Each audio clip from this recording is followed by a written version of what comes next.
So, are you a Remainer or a Brexiteer? Maybe you've been labelled a Remoaner or a Brextremist. Whatever your political stance on Brexit, we're going to spend a few minutes today looking at its neologisms and acronyms, its pejorative insults and loaded rhetoric. In short, the language of Brexit.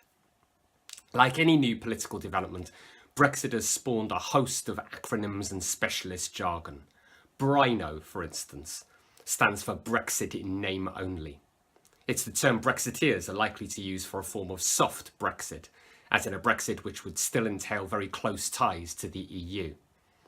Like so many of the neologisms that have been coined over the last 2 or 3 years, it's loaded, of course, in a polarised argument in which neither side seems to have much thought for compromise. It's just one example of a pejorative term. Brextremist is another, and typical of the Brexit tendency to blend words. In this case, a blend of a blend.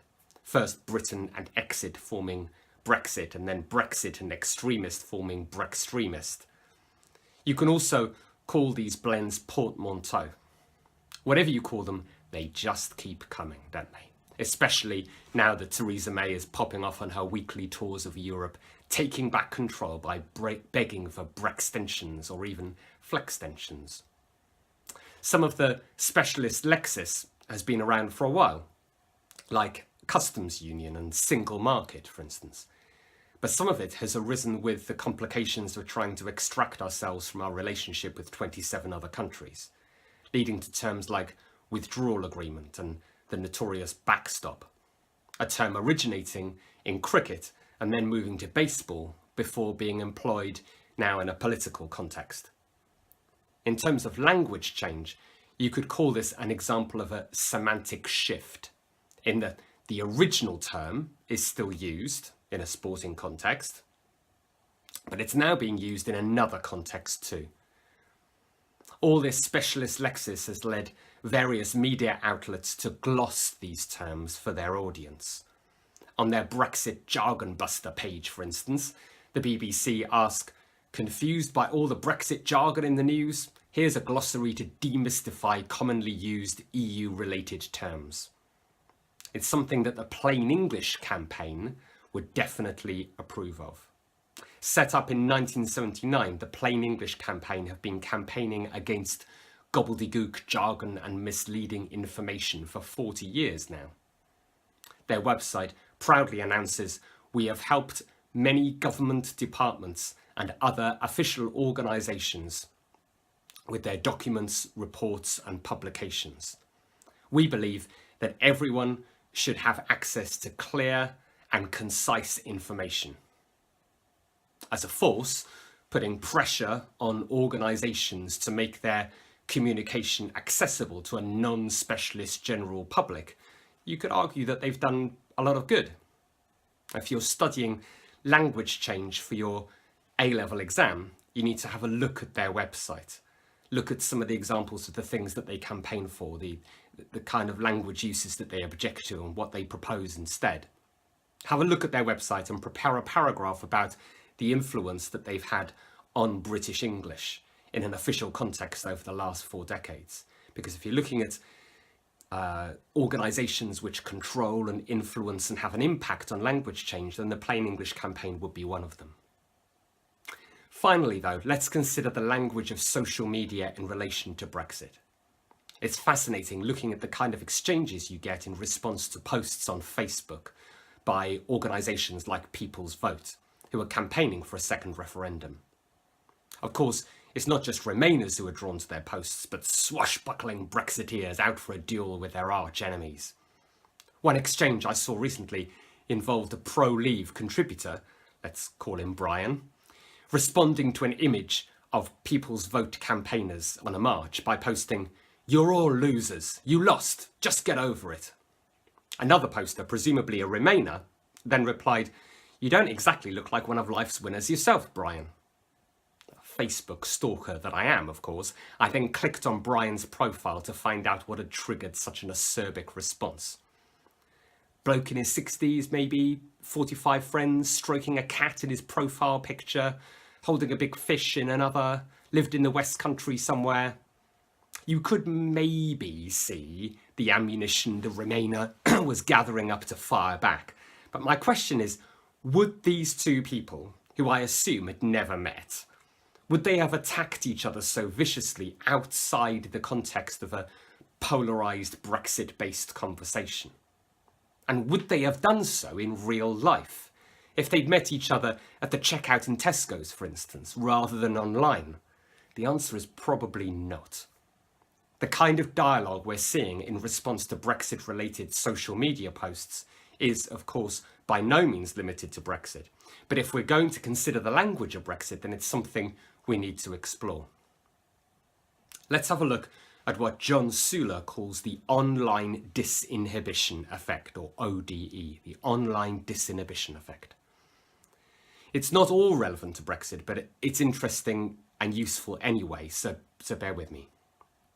Suler outlines two main categories of behaviour that come under the ODE, or online disinhibition effect: benign disinhibition and toxic disinhibition. Benign disinhibition is when people might self-disclose more on social media than they would in the real world. Toxic disinhibition is the one that we're more interested in here in relation to our Brexit posts, because this involves the kind of rude language and insults that victimise cat-loving fishermen in Somerset. Suler breaks down various factors that cause online disinhibition. The first is called dissociative anonymity, or the you don't know me idea. The idea here is that it's easy to communicate with others online comparatively anonymously. Who's going to actually check whether the name you're giving is the correct one?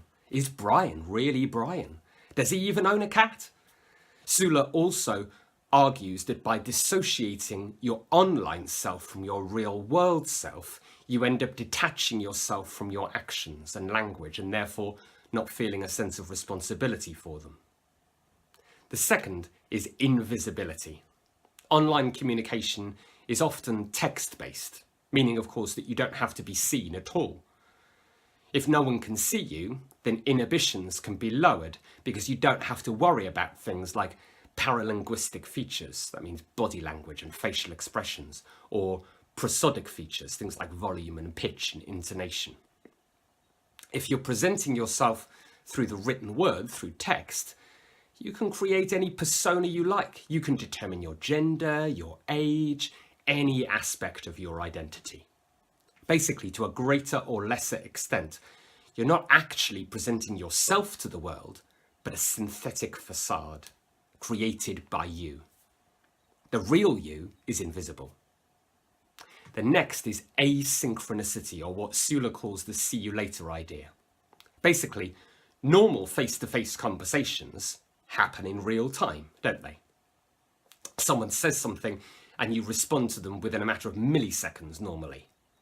On Facebook or any kind of message forum, on the other hand, you can write something, then click your fingers and suspend time for as long as you want, until you've thought of what to say next, or until you're ready to face the reactions that you've stirred up through whatever you've said. It could be minutes, days, weeks, months. It's entirely up to you. You're the one in control. This can lead to what Carly Monroe, an online psychotherapist, describes as posters participating in an emotional hit and run. You can say whatever you want without facing the immediate consequences of seeing others respond to your comments. The fourth is called solipsistic introjection. This is the idea that we may have very little idea of what an online participant in a conversation looks like or sounds like, so we tend, as readers, as viewers, we tend to construct a voice for them in our minds, a voice and a persona which can lead to disinhibition. This is how Suler puts it. It says, the online companion now becomes a character within our intrapsychic world, a character that is shaped partly by how the person actually presents him or herself via text communication, but also by our expectations, wishes, and needs. The next factor is what Suler calls dissociative imagination, the idea that It's not real. It's just a game. We learn to dissociate online fiction from offline fact. The moment we log on, we indulge in a form of escapism, creating an online persona for ourselves, meaning that we're more likely to do things we wouldn't do in the real world. The moment we log off, we return to reality. Finally comes minimizing authority. If you're standing face to face with someone who has a degree of status or authority, and they're exhibiting that through the way that they're dressed, or their environment, or their body language, you might feel inhibited. Online, on the other hand, disinhibition happens as a much more level playing field is created, and more focus is placed on your communication skills or the forcefulness of the way that you express your opinions.